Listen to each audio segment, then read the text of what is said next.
अपन इष्टोपदेश की कक्षा का सबसे पहले मंगलाचरण करते हैं। आप सभी की स्क्रीन पर मंगलाचरण आ रहा है ताकि आप सभी देखकर बोल सकें। यस्य स्वयं स्वभावाप्ति प्रभावे कृष्ण कर्मणः तस्मै संज्ञान रूपाय नमोस्तु परमात्मने। नमोस्तु परमात्मने। यह इष्टोपदेश नामक ग्रंथराज है। इसकी रचना आज से लगभग 1500 वर्ष पूर्व पूज्यपाद आचार्य के द्वारा की गई है। यह द्वादशांग का सारभूत अनुपम रत्न के समान ग्रंथराज है। मात्र इसमें 151 श्लोक हैं। छोटे छोटे श्लोकों में बहुत ही मार्मिक बात आचार्य पूज्यपाद स्वामी हमें कहते हैं। हम इसके 8 श्लोक पढ़ चुके हैं। आज हम 9 नंबर का श्लोक पढ़ेंगे और इस 9वें श्लोक को प्रारंभ करने से पूर्व कल जो 8वां श्लोक हमने पढ़ा था वो यदि आप लोगों में से कोई सुनाना चाहते हैं तो पहले आपसे सुनते हैं और फिर आगे बढ़ते हैं। सबसे पहले प्रसम भैया आपका रेज हैंड हुआ है तो हम आपसे सुनते हैं। हाँ जी, प्रसम भैया को अनम्यूट करें। अक्षिता जी।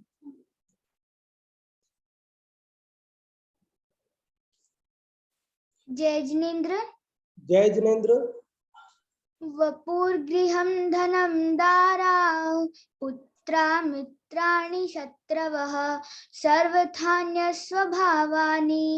मूढ़ः स्वानि प्रपद्यते। बहुत अच्छा। हाँ बताइए। हाँ, वपु अर्थात शरीर, गृहम अर्थात घर, धनम अर्थात धन, दाराह स्त्री, पुत्राह पुत्र, मित्राणि शत्रवः अर्थात मित्र और शत्रु, सर्वथान्य स्वभावानी अर्थात सर्वथा ही अन्य स्वभाव के हैं, लेकिन मूढ़ः अर्थात मूर्ख, मोह में ग्रस्त व्यक्ति, स्वानी अर्थात अपना, प्रपद्यते मानता है, इन सभी को मोह के वशीभूत होकर अपना मानता है। बहुत अच्छा प्रसन्न भैया, आपने संस्कृत का श्लोक बिना देखे याद करके सुनाया और उसका अर्थ भी बताया। बहुत बहुत धन्यवाद आपके लिए। और अब अपन पढ़ते 9वां श्लोक। 9वां श्लोक आप सभी की स्क्रीन पर आ रहा है। देखिए 9वां श्लोक। दिग्देशेभ्य खगाएत्य संवसन्ति नगे नगे स्वस्व कार्यवसाद्यांति देशे दिक्षु प्रगे प्रगे चहु दिशि से आकर विहग रैन बसे तरुडाल उड़े प्रातः निज कार्य बस यही जगत जन चाल। क्या कह रहे हैं इसके अंदर पूज्यपाद स्वामी? पिछले 8वें श्लोक में उन्होंने ये कहा था कि स्त्री पुत्र धन आदिक जो अपने से सर्वथा भिन्न स्वभाव वाले होने पर भी मोही जीव उन्हें अपना मानता है। तो अपना मानते हैं, उनको ये मैं हूं ऐसा मानते हैं। तीव्र मोह से, मंद मोह से ये मेरे हैं ऐसा मानते हैं। किंतु उनमें जो 2 तरह के पदार्थ हैं, कुछ हित वर्ग के और कुछ अहित वर्ग के, मतलब जैसे एक मित्र वर्ग एक शत्रु वर्ग। तो यहाँ मित्र वर्ग के संबंध में बात बता रहे हैं कि मित्र वर्ग कैसा है, और शत्रु वर्ग के बारे में अगले 10वें श्लोक में बताएंगे। देखो, जिनको हम अपना समझ रहे हैं, जिनको मैं हूं ऐसा मान रहे हैं, जिनमें अहम बुद्धि मम बुद्धि हम कर रहे हैं, उनकी वास्तविक स्थिति कैसी है? मोह से तो हम उन्हें अपना मान रहे हैं, मैं हूं मेरे हैं मान रहे हैं, लेकिन वास्तव में उनका क्या स्वरूप है वो बात इसमें आचार्य पूज्यपाद स्वामी बता रहे हैं। क्या कह रहे हैं? दिग्देशेभ्य, दिग और देश, दिग मतलब दिशाएं और देश, दिशाओं और देशों से, खगहा पक्षी, एत्य एत्य मतलब आकर, संबसंती रहते हैं, संबसंती साथ में रहते हैं, नगे नगे वृक्षों पर। क्या अर्थ हुआ? दिग्देशेभ्य दिशाओं और देशों से खगा पक्षी आकर संबसंती साथ में रहते हैं, बसते हैं, नगे नगे वृक्ष वृक्ष पर। स्व स्व कार्य वसात यान्ति, स्व स्व कार्य वसात यान्ति, स्व स्व अपने अपने कार्य के वशीभूत होकर यान्ति चले जाते हैं, देशे दिक्षु प्रगे प्रगे, देशे देशों में, दिक्षु दिशाओं में, प्रगे प्रगे प्रातः काल प्रातः काल। क्या अर्थ हुआ इसका? फिर से मैं अर्थ बोलता हूं कि दिशाओं और देशों से, मतलब विभिन्न दिशाओं और देशों से, अलग अलग दिशाओं और देशों से पक्षीगण आकर वृक्षों पर रात्रि में विश्राम करते हैं, और सुबह होते ही सारे पक्षी अपने अपने काम के अनुसार, अपनी अपनी इच्छानुसार अलग अलग दिशाओं और देशों में चले जाते हैं। क्या कह रहे हैं आचार्य पूज्यपाद स्वामी इसके अंदर? वो ये कह रहे हैं कि देखो, जैसे पक्षीगण शाम को अलग अलग दिशाओं और देशों से आकर के वृक्षों पर निवास करते हैं, साथ में रहते हैं रात भर, और सुबह होते ही सब अपनी अपनी इच्छानुसार अलग अलग दिशाओं में और देशों में प्रस्थान कर जाते हैं, बस उसी प्रकार इस परिवार में भाई बंधु माता पिता पुत्र पुत्री इत्यादि सभी जिनको हम अपना हितैषी समझते हैं, जिनको हम अपना मित्र समझते हैं, ये सब अलग अलग दिशाओं और देशों से अर्थात नाना गतियों से नाना पर्यायों से आकर के यहाँ रहते हैं, कुछ समय रहते हैं और फिर सब अपनी अपनी आयु पर अपने अपने कर्म के अनुसार अलग अलग दिशाओं में देशों में प्रस्थान कर जाते हैं। ये थोड़े समय का साथ है, इसमें मोह से इन्हें अपना मानना, इनमें अहम बुद्धि करना, इनमें ममत्व बुद्धि करना यह उचित नहीं है, ये बात कहना चाहते हैं पूज्यपाद स्वामी। एक बार फिर से मैं इसका सामान्य अर्थ बताकर आप लोगों से पूछता हूं, फिर इसकी और चर्चा अपन करते हैं। देखो, इसका सामान्य अर्थ एक बार फिर से बोल रहा हूं कि नाना दिशाओं और देशों से आकर पक्षी रात्रि में पेड़ों पर निवास करते हैं, और सुबह होते ही सब अपने अपने अनुसार अलग अलग देशों और दिशाओं में चले जाते हैं। आप में से जो भी इसका अर्थ बताना चाहते हैं वे लोग रेज हैंड कर सकते हैं, फिर इसके विशेष अर्थ की चर्चा अपन करते हैं। एक बार सामान्य अर्थ आप लोगों में से जो भी बताना चाहते हैं, बहुत बढ़िया, अनेक लोग बताना चाह रहे हैं, और उनमें से अभी इंदिरा जी आपसे सुन रहे हैं हम। इंदिरा जी को अनम्यूट करें, हर्षिता जी। जय जिनेन्द्र पंडित जी। जय जिनेन्द्र। दिग्देशेभ्यः खगायेत्य संवसन्ति नगे नगे, स्व कार्यवसाद्यान्ति देशे दिक्षु प्रगे प्रगे। दिशाओं से और देशों से पक्षी आकर रात्रि में वृक्ष पर विश्राम करते हैं, और स्व स्व का, और सुबह होते ही सब अपने अनेक दिशाओं में और देशों के लिए चले जाते हैं।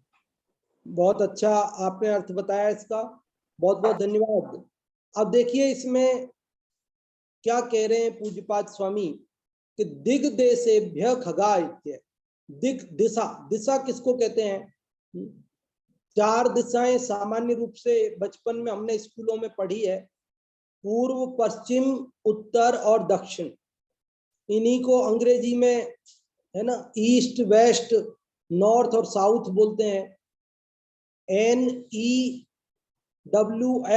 न्यूज, न्यूज जो बना है वो न्यूज भी तो नॉर्थ ईस्ट वेस्ट और साउथ चारों दिशाओं की खबरें जिसमें आती है उनको न्यूज बोलते हैं ना।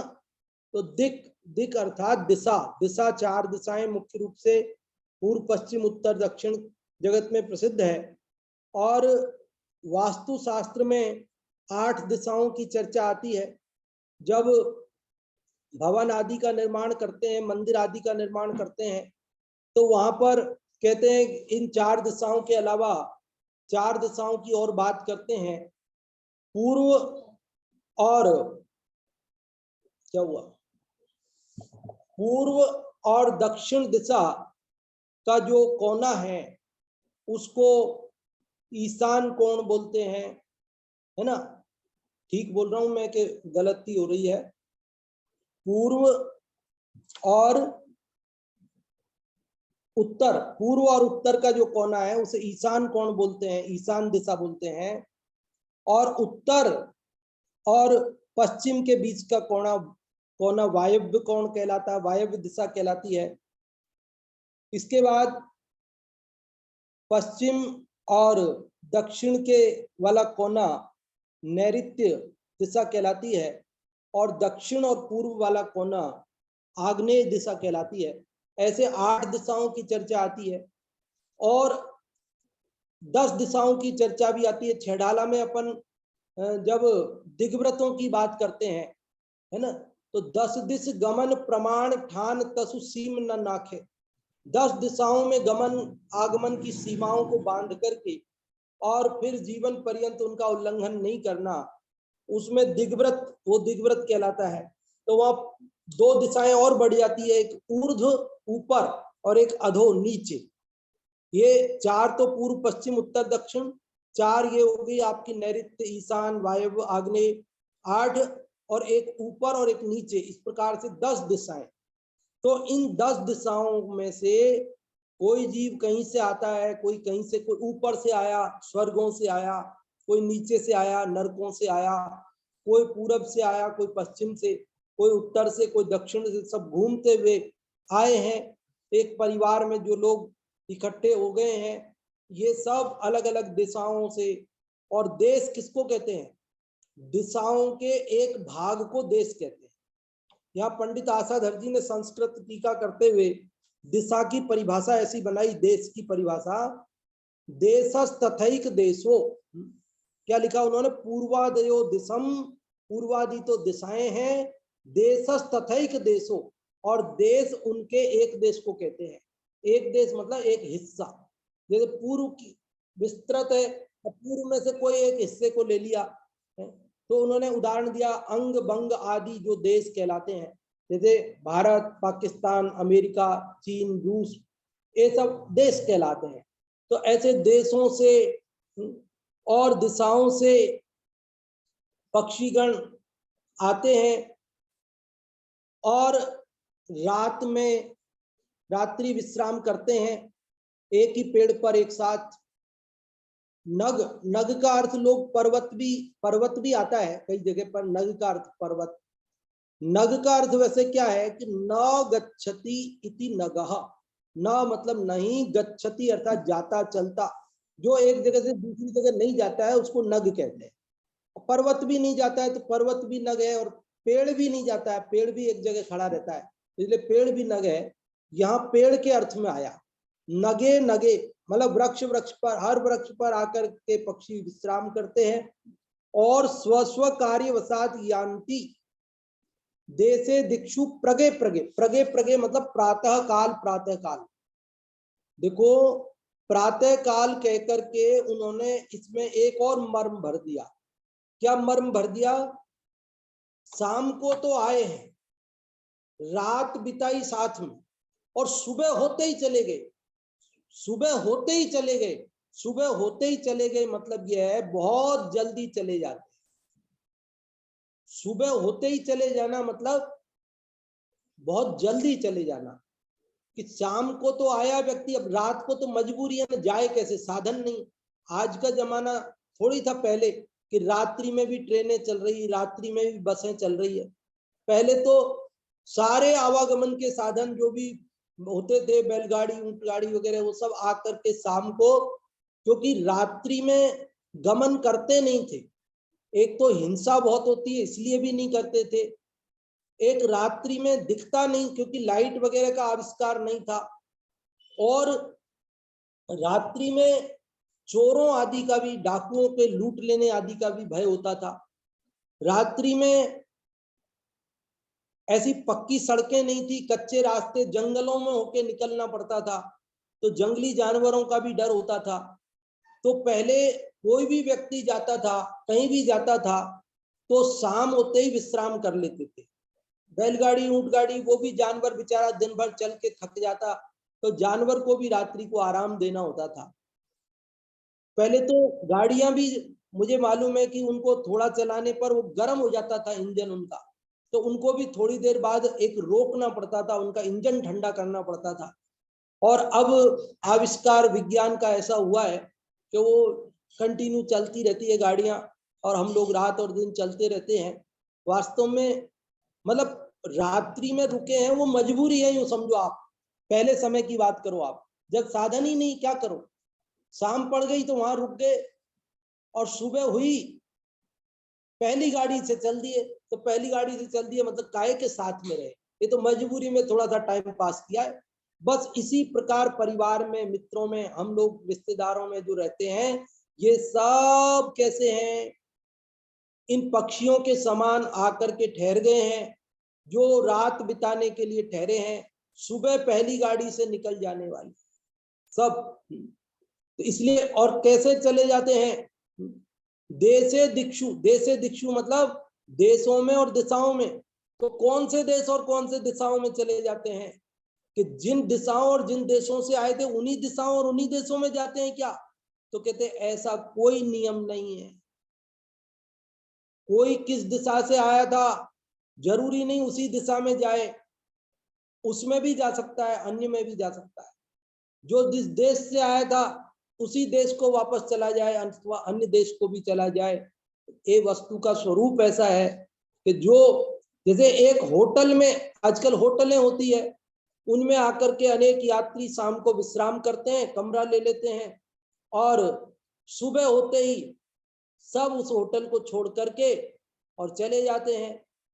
कोई जयपुर से आया, उदयपुर की होटल में ठहरा, अब सुबह वापस जयपुर ही जाए जरूरी तो नहीं, वो यहाँ से दिल्ली निकल सकता है, दिल्ली से कहीं और निकल सकता है, बंबई निकल सकता है, बंबई से अमेरिका जा सकता है, कहीं भी वो जरूरी नहीं कि जहां से आया वहीं जाए, हो सकता है वहीं भी चला जाए, हो सकता है दूसरी जगह भी चला जाए।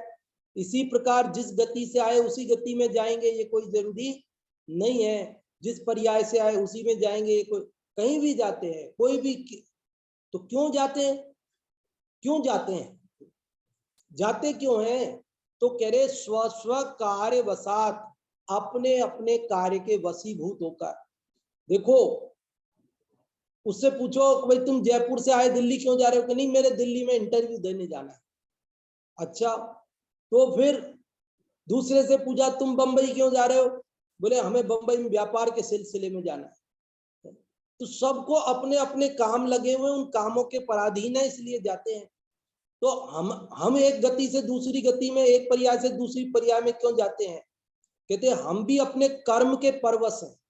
हमने जैसे कर्म किए हैं, पाप किए हैं, तो पाप को भोगने के लिए पराधीन है, नरक जाने के लिए।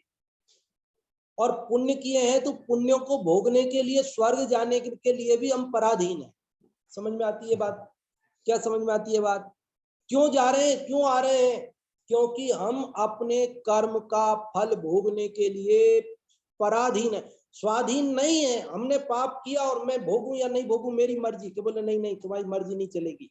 तुमने कर्म किया है, पाप कर्म किया है, तो उसे भोगने के लिए तदनुरूप दिशा में जाना पड़ेगा। पुण्य किया है, मुझे नहीं भोगना, कि नहीं भोगना नहीं, पुण्य किया है तो उसे भोगने के लिए तदनुरूप गति में, पर्याय में जाना होगा। तो आपको समझ में आ रही, इसमें आचार्य पूज्यपाद स्वामी ने दिया तो दृष्टांत है, लेकिन उस दृष्टांत से दारष्टांत जो उसका सिद्धांत है वो भी बहुत मार्मिक रूप से उन्होंने समझा दिया। जिस प्रकार अलग अलग देश और दिशाओं से आकर के रात्रि में एक वृक्ष पर पक्षी विश्राम करते हैं, एक साथ रहते हैं, और सुबह होते ही सब अपने अपने अनुसार अपनी अपनी दिशाओं में चले जाते हैं। उसी प्रकार इस परिवार में ये मित्रगण, ये रिश्तेदार, ये धन संपदा, ये जो कुछ भी हमें आज मिली है, ये सब आकर के रात्रि विश्राम के समान है, और शीघ्र ही आयु पूर्ण होने पर सब अपने अपने दिशाओं को, देशों को चले जाने वाले हैं। अपने अपने कर्म के पराधीन होकर के यहाँ आए। कई जगह पर, दूसरी जगह आचार्यों ने धर्मशाला का भी उदाहरण दिया है कि जैसे एक धर्मशाला में यात्री आकर के शाम को विश्राम करते हैं और सुबह उठ करके धर्मशाला से अपनी अपनी दिशाओं को चले जाते हैं। जैसे अपन जाते हैं ना शिखर जी में, गिरनार जी में, और वहां जाकर के धर्मशाला में रुक जाते हैं।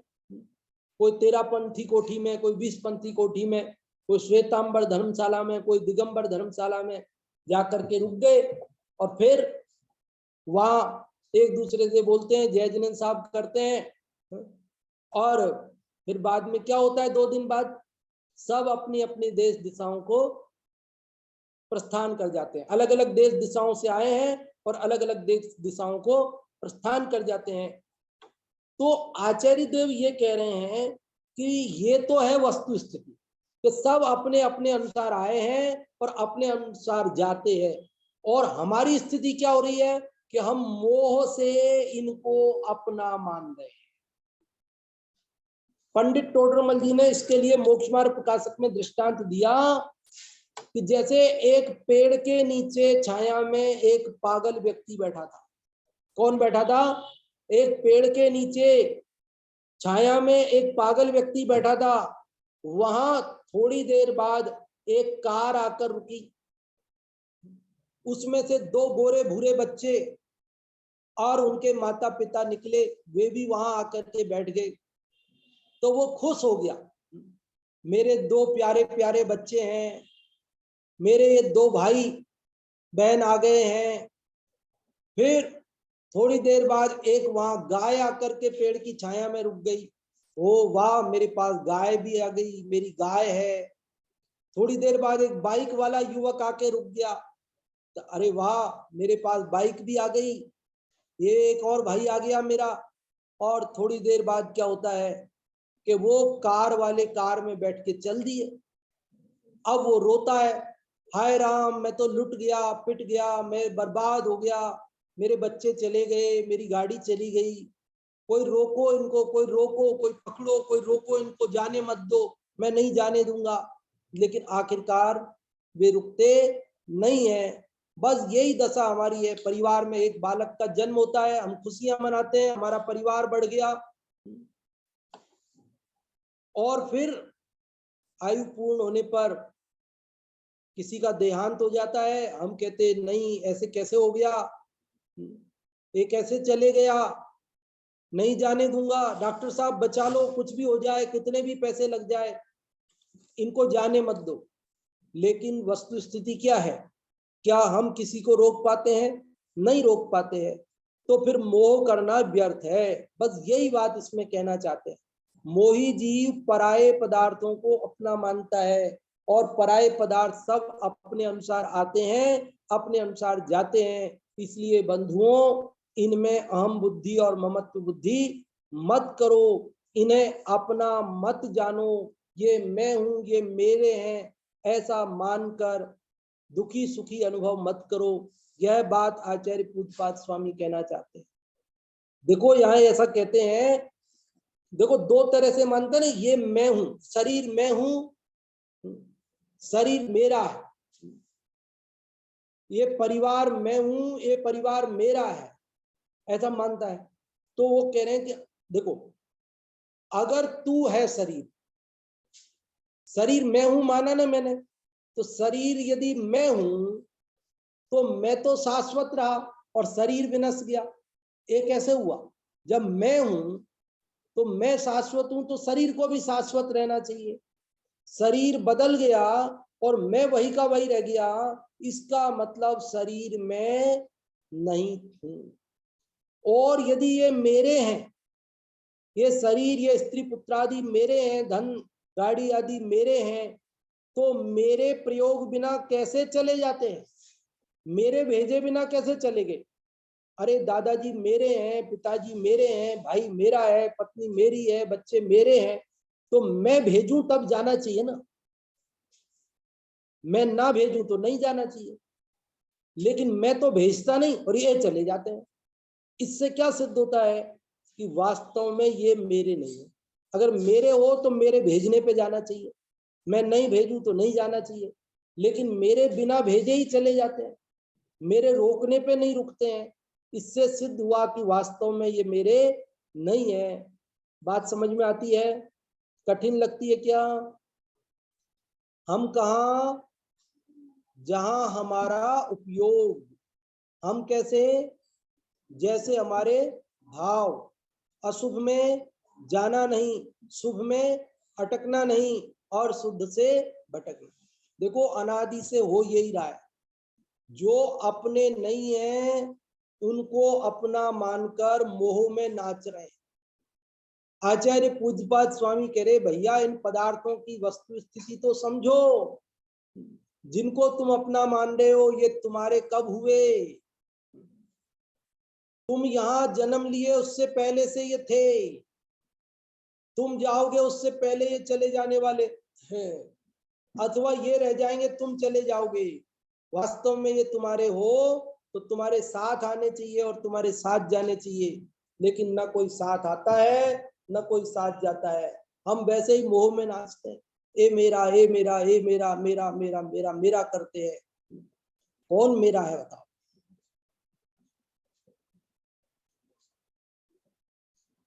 वो वाल्मीकि ऋषि के बारे में आता है कि वो पहले पूर्व में ऋषि बनने से पहले डाकू थे, और जंगल से निकलने वाले राहगीरों को लूट लिया करते थे, उनका धन छीन लेते और उनको मार देते थे। तो एक महात्मा जी निकले तो उनको भी पकड़ लिया और उनसे कहा कि निकालो तुम्हारे पास जो भी धन दौलत है, और लेकर के मैं मार दूंगा, क्योंकि मैं डाकू हूं, मेरा यही काम है, मैं तो सबसे धन लूट लेता हूं और मार देता हूं फिर। तो महात्मा जी बोले, देखो हमारे पास कोई धन दौलत तो है नहीं, हम तो ठहरे महात्मा जी, और ना हमें किसी से मोह माया है, ना तो हमारे कोई परिवार है, ना तो कोई कुछ और आगे पीछे रोने वाला है, कोई चिंता नहीं है। तुम हमको चेक कर लो, हमारे पास ना तो कोई धन है, और तुम हमें मार भी दोगे तो हमें क्या फर्क पड़ता है? आत्मा अजर अमर है, और जिसे तुम मारोगे वो शरीर मरा ही हुआ है, तो हमें तो कोई दिक्कत नहीं है। लेकिन हमें दया आ रही है तुम्हारे ऊपर। कि क्या दया आ रही है?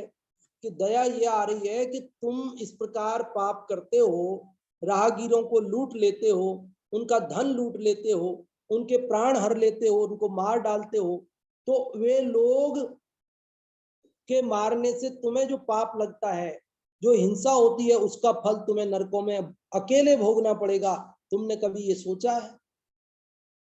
तो वो कहने लगा, मैं अकेला क्यों भोगूंगा जी?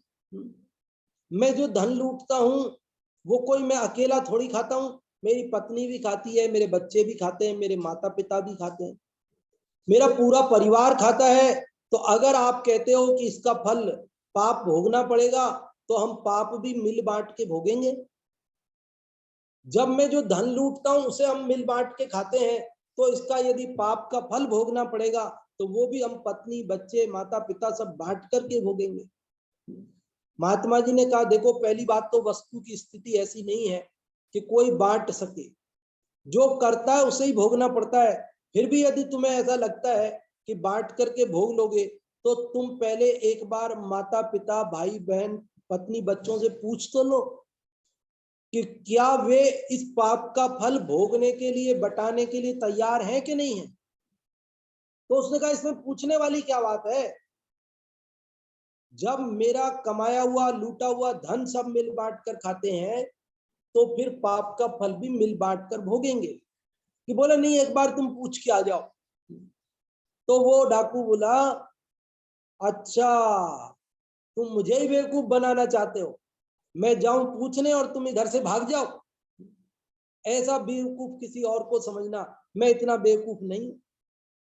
तो उनका, अरे भाई हम क्यों भागने लगे, हमने पहले ही बताया तुम्हें हमारे कोई मोह माया नहीं है, और तुमको यदि हमारे ऊपर विश्वास नहीं है तो तुम हमें यहाँ साकड़ से बांध के जाओ, पेड़ के बांध के जाओ, ताला लगा के जाओ, चाबी साथ में ले जाओ और पूछ के आ जाओ, हम तो यही है।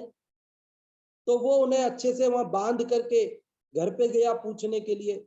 और जल्दी से घुसते ही बोला आओ आओ पापा मम्मी, पत्नी को आवाज लगाई, बच्चों को, सब आ जाओ, फटाफट आ जाओ, एक इमरजेंसी मीटिंग है।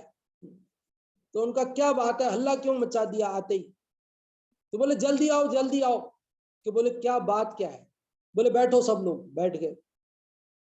बोले तुमको पता है ना मैं क्या करता हूं, अपने कोई दुकान तो है नहीं, अपने कोई खेती बाड़ी है नहीं, कोई नौकरी मेरी है नहीं, तो मैं जो धन लाता हूं जिससे अपना घर चलता है, अपन खाते पीते हैं पहनते उड़ते हैं, वो पैसे कहाँ से आते तुमको मालूम है ना? बोले हाँ मालूम है, तुम तो डाकू हो, तुम तो लोगों को लूटते हो, मारते हो और धन लाते हो। तो बोले बस जानते हो ना? बोले हाँ जानते। तो बोले आज वो एक महात्मा जी मिले हैं, मैं उनको लूटने लगा तो वो कहने लगे कि हमारे पास तो कुछ है नहीं है, और मार भी दोगे तो उसकी हमें चिंता नहीं है, लेकिन तुम पे दया आ रही है, क्योंकि तुम मार करके लोगों को जो पाप कमाते हो, उस पाप का फल तुम्हें नरक में अकेले भोगना पड़ेगा, वो ये कह रहे हैं। तो मैंने कहा मैं अकेला क्यों भोगूंगा, अपन सब मिल बांट के भोगेंगे। क्यों बताओ, तुम लोग मिल बांट के भोगोगे कि नहीं मेरे साथ? तो सब चुप हो गए, कोई कुछ बोला नहीं। तो वो डाकू बोला कि देखो मैं धन लाता हूं तो मैं अकेला खा जाता हूं क्या उसको? उसको अपन सब खाते हैं, उस धन का भोग अपन सब करते हैं, मिल बांट के करते हैं। तो यदि उसके दंड भी अपने को भोगना पड़ेगा तो उसको भी अपन मिल बांट के भोगेंगे, उसमें क्या है? तो जैसे कोई सांप सूंघ गया हो, ऐसे सन्नाटा छा गया, पिन ड्रॉप साइलेंस, एकदम शांति हो गई, कोई कुछ बोला ही नहीं। तो वो बोला क्यों भाई, तुम तैयार नहीं हो इसे भोगने के लिए? जब कोई नहीं बोला तो वो आवेश में आ गया, उसने कहा बताओ तो सही, तुम नहीं भोगना चाहते हो तो मना कर दो। तो माता पिता बोले बेटा हमने तो तुझे कितनी बार मना किया है कि ऐसे गलत काम मत किया कर, न्याय नीति से मेहनत से कमाया कर, ये अच्छी बात नहीं है। अब तुम मानते नहीं हो, गलत काम करते हो, तो इस गलत काम की सजा हम क्यों भोगेंगे बेटा, तुमको ही भोगनी पड़ेगी। पत्नी से कहा भाई तू तो मेरी अर्धांगिनी कहलाती है, तो तू तो मेरे पाप का फल आधा भोगेगी ना। तो वो बोली अजीब मैं क्यों भोगूंगी, आप मुझे ब्याह कर लाए हैं तो मुझे भोजन आदि की व्यवस्था करना ये तो आपकी ड्यूटी है। अब आप न्याय से लाओ कि अन्याय से लाओ ये आप जानो, हमने कब कहा कि तुम डाका डाल के लाओ, लोगों को मार के लाओ? मैं क्यों भोगूंगी? बच्चों से पूछा तुम तो भोगोगे, तो उनका पापा, हमने कब कहा कि आप गलत काम करके पैसा कमाओ? आप मेहनत करो, मजदूरी करो, न्याय से नीति से ईमानदारी से लाओ, कम लाओगे तो हम कम खा लेंगे, कम पहन लेंगे, कम में काम चला लेंगे, लेकिन तुम ये गलत तरीके से लाते हो तो इसका फल हम क्यों भोगेंगे? तो उसकी आंखें खुली की खुली रह गई। वो सोचता था कि मैं तो, ये सब मेरे हैं और मैं इनके लिए पाप करता हूं, हम सब मिल बांट के भोग लेंगे। लेकिन आज उसकी आंखें खुल गई, उसके मोह का पर्दा हट गया आंखों के सामने से, और उसे ये बात समझ में आ गई कि वास्तव में ये स्त्री पुत्र आदि मेरे नहीं है, जिनको मैं अपना मानता हूं वे अपने नहीं होते हैं। मेरा किया कर्म का फल मुझे भोगना पड़ता है, मेरे किए कर्म के फल को कोई अन्य भोग सकता नहीं है। वे गए और उन महात्मा जी के चरण पकड़ लिए और उन्हें अपना गुरु बनाया, उन्हें खोल दिया और उन्हें कहा कि आप तो मुझे उपदेश दीजिए, मैं अब ये पाप और नहीं करना चाहता। और उनकी सत प्रेरणा से वे राम भक्ति में लग गए। और कहते हैं फिर आगे चलकर उन्होंने वाल्मीकि वो ऋषि बने और उन्होंने रामायण लिखी, आदि कवि कहलाए। तो ऐसी ऐसी बातें हैं। इसी प्रकार आप और हम सब का भी आंखों का मोह का पर्दा हट जाए, हम जो पदार्थ अपने नहीं है उनको अपना मानना छोड़ दें और उनसे भिन्न मैं एक ज्ञानानंद स्वभावी जीव तत्व हूँ उसकी पहचान करें, उसकी श्रद्धा करें, उसमें रमें और परम सुखी हो। इसी भावना के साथ में अभी बात को एक बार समेटता हूँ, आप लोगों को अवसर देता हूँ और फिर समय बचेगा तो और चर्चा करेंगे। अभी आप लोगों को आमंत्रित करते हैं, जो भी आप में से पूछना चाहते हो इस नवे श्लोक के बारे में, आज की चर्चा के बारे में कुछ, तो आप लोगों को पूछने का, जो बताना चाहते हैं उन्हें बताने का अवसर देते हैं। और पहले अंगूरी जी को अनम्यूट करें, हर्षिता जी।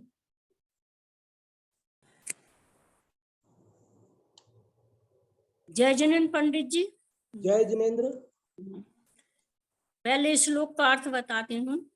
हाँ जी। दिग्देशेभ्य खगाः एत संवसन्ति नगे नगे स्व स्वकार्य वसात् यान्ति देशे दिक्षु पिर्गे पिर्गे। मतलब इस श्लोक में ये बताया कि नगे नगे माने वृक्ष वृक्ष पर, दिग्देशेभ्य में दिशाओं में, देशों से, एत माने आकर, खगा माने पक्षी, संध्या के समय संति माने ठहर जाते हैं, और प्रातः काल स्व स्व कार्य बसात माने अपने अपने कार्य के बस से भिन्न भिन्न दिशाओं में उड़कर चले जाते हैं, उड़कर चले जाते हैं। उसी प्रकार अपनी इच्छा, ये जरूरी नहीं है कि वे जिस दिशा से उसी दिशा आए, कोई दिशा में जा सकते हैं। इस उदाहरण से यह दृष्टांत बताया है कि जिस प्रकार पुत्र मित्र पति पत्नी ये सभी अन्य अन्य दिशाओं से आकर के एक कुटुंब रूपी परिवार में, कुल रूपी परिवार में इकट्ठे हो जाते हैं और अपने अपने कर्मानुसार चारों गतियों में कहीं भी चले जाते हैं। और यदि तेरे आज्ञानुसार नहीं है, उनकी आयु पूर्ण होने पर वह मरण को प्राप्त होते हैं। तो इससे हमें यह समझना चाहिए कि हमें ये संसार को असार जानकर अपने आत्म कल्याण की में लगना चाहिए। जैसे कि आपने वाल्मीकि जी का उदाहरण दिया था कि वे चोर थे और चोरी करते थे, अपने कुटुंब का पालन करते थे। जब किसी आत्मा से उनका संपर्क हुआ, उन्होंने कहा ये सब तो स्वार्थ के हैं, उसे विश्वास नहीं हुआ। तब उसने अपने घर जाकर सबसे पूछा कि मेरे पाप में आप सब हिस्सेदार होंगे क्या? सबने मना कर दिया। तो उसकी आंखें खुल गईं और वह साधु के पास आकर के दीक्षित हो गया और अपना जीवन सफल किया। बाद में वाल्मीकि नाम से प्रसिद्ध हुए। हाँ जी, बहुत अच्छा आपने बताया अंगूरी जी, बहुत बहुत धन्यवाद आपके लिए। और अब रितु जी को अनम्यूट करें, हर्षिता। और भी कोई जो भी बताना चाहते हैं या कुछ पूछना चाहते हैं, रेज हैंड करके। एक मिनट। जय जिनेन्द्र। इस 90वें श्लोक से हमें ये समझा कि है ना, जैसे है ना, इससे संसार असार है, इसी में कोई सुख नहीं है। इसके लिए आपने एक और ये भी बताया, जो अपना नहीं, उस अपनेपन में जीवन चला गया। ये संसार में और इस परिवार में कोई किसी का नहीं है। उसके लिए आपने एक अच्छा उदाहरण दिया था। जैसे एक वृक्ष के नीचे बहुत सारे पक्षी रात में आके बैठते हैं और सुबह प्रातः होता है तो सब उड़ जाते हैं, कोई किसी को नहीं पूछता है तू कहाँ से आया।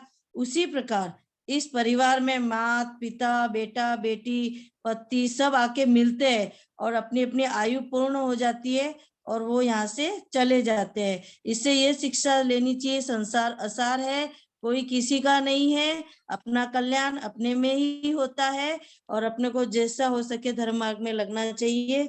जय जिनेन्द्र। हाँ जी, बहुत अच्छा आपने बताया ऋतु भाभी जी। और अब देखिए, इसके अंदर और भी जो बातें हमने बताई थी, उनमें से एक बात हम आप लोगों से पूछना चाहते हैं कि यहाँ एक शब्द आया कि प्रगे प्रगे, मतलब प्रातः काल होते ही वे चले जाते हैं। तो प्रातः काल होते ही ये कहकर क्या कहना चाहते हैं आचार्य पूज्यपाद स्वामी? प्रातः काल होते ही चले जाते हैं, ये कहकर क्या कहना चाहते हैं? आप में से जो भी इसका उत्तर बताना चाहते हैं वे रेज हैंड कर सकते हैं। और इसका उत्तर अब देने के लिए हर्षिता जी इनको अनम्यूट करें, इंदिरा जी को। आचार्य जी वे कहना चाहते हैं कि मतलब अल्पकाल में ही चले जाते हैं। बहुत बढ़िया, प्रातः काल चले जाते हैं, मतलब बहुत जल्दी अल्प काल में चले जाते हैं। ये जो साथ है स्त्री पुत्रादिक का, कुटुंब का, ये कोई लंबे समय का साथ रहने वाला नहीं है, ये अल्प काल की बात है। हाँ जी, एक बात और हमने यहाँ पर की थी कि क्या जिन देश और दिशाओं से आकर के पक्षी रहते हैं, क्या उन्हीं देश और दिशाओं में वापस जाते हैं? क्या जिन गतियों पर्यायों से आकर के जीव एक परिवार में इकट्ठे हुए हैं, क्या वे उन्हीं देश और दिशाओं को जाते हैं जिनसे आए हैं? ऐसा कोई नियम है? इसका उत्तर हम आप लोगों से जानना चाहते हैं, और इसका उत्तर देने के लिए अनम्यूट करें हर्षिता जी। हर्षिता जी, आप ही बताएं इसका उत्तर। जय जिनेंद्र, ऐसा कुछ निश्चित नहीं है कि जो जिस दिशा से आया है, मतलब जो जिस गति से आया है वह वापस उसी गति में जाएगा। ये तो हमारे कर्मों पर डिपेंड करता है कि कैसे हमारे कर्म है, उस हिसाब से हमें आगे की गति बंधेगी। तो ऐसा हमने समझा कि ऐसा कोई निश्चित नहीं है, और ऐसा कुछ नहीं है कि जहाँ से आए हैं वहीं उसी गति में हम वापस जाएंगे। हम कहीं भी जा सकते हैं।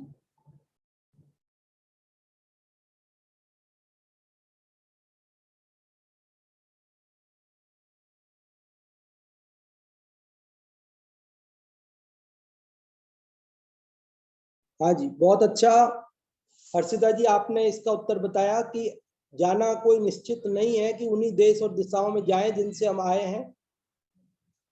अब हमारा ये प्रश्न है कि जो जाते हैं तो क्यों जाते हैं? अलग अलग देश और दिशाओं को क्यों चले जाते हैं? जाने में क्या कारण है, क्यों जाते हैं? उसका उत्तर जानना चाहते हैं आप लोगों से। हाँ जी, सब अपने अपने अलग अलग देश दिशाओं को क्यों चले जाते हैं? इसका उत्तर अंगूरी जी को अनम्यूट करें। हर्षिता जी, अंगूरी जी से सुने। अपने देश दिशा में इसलिए चले जाते हैं कि उनकी आयु जितनी होती है, तो आयु पूर्ण करके, और जैसे अपने कर्म करते हैं, तो शुभ अशुभ जैसे कर्म करते हैं उनके फल के अनुसार एक इच्छित मतलब गति में चले जाते हैं। हाँ जी, बहुत अच्छा आपने बताया। स्व स्व कार्य वसात, अपने अपने कार्य के वशीभूत होकर, अर्थात अपने अपने कर्म के उदय को भोगने के लिए, पाप किया है तो पाप के फल को भोगने के लिए नरकादि में, और पुण्य किया है तो पुण्य के फल को भोगने के लिए स्वर्गादि में, और पाप पुण्य दोनों नहीं किया है, निर्जरा की है तो मुक्ति में सिद्ध शिला पर चले जाते हैं। सब अपने अपने कर्म के अनुसार चले जाते हैं। जाने में भी ये अपना अपना कार्य विवश करता है, उसे अपना कर्म विवश करता है कि उसे कहाँ जाना है। वो पराधीन है, कर्म के पराधीन है, स्वाधीन नहीं जाने के लिए भी। तो इस प्रकार से इस 9वें श्लोक में ये जो स्त्री पुत्रादि मित्र वर्ग की बात की, अब जिनको हम शत्रु मानते हैं कि ये हमारा शत्रु है, इसने हमारा बुरा क्यों किया, इसने मेरे को धक्का क्यों दिया, गाली क्यों दी, मारा क्यों, मेरे को परेशान क्यों करता है, मेरे पैसे उधार लिए थे चुकाता क्यों नहीं है, मेरा शत्रु है, मेरे पे आक्रमण क्यों किया।